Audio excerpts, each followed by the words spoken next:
Let's round out our discussion of worms with one last category, one last grouping of worms, the roundworms. These are also called the nematodes. Roundworms range in size from about 1 millimeter, which is very tiny, to about 1 meter in length.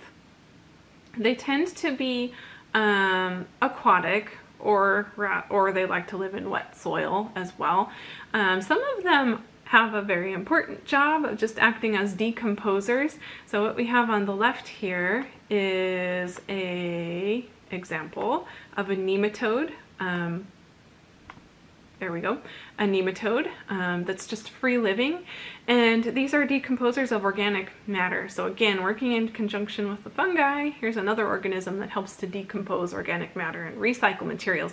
Someone did a study of an apple that was just left outside and the rate that it decomposed at, and they went and they measured the number of nematodes, the number of roundworms that were present on it.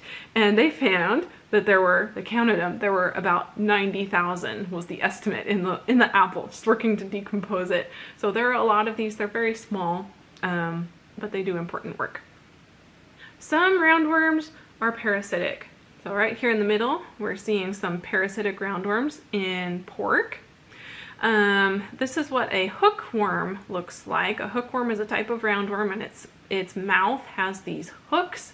This can also be a parasite in people. An intestinal parasite hooks onto the intestines, takes some of the nutrients. In people, this is primarily transmitted by walking barefoot on soil that's contaminated.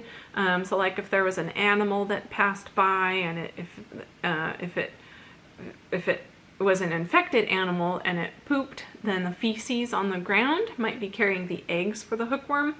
And then if a person walks over that soil barefoot, then the hookworm is going to be able to make it into the person that way. So that's, I believe, our last type of parasitic organism we're going to be visiting in this class. Probably good news to you. We'll be moving on to other things.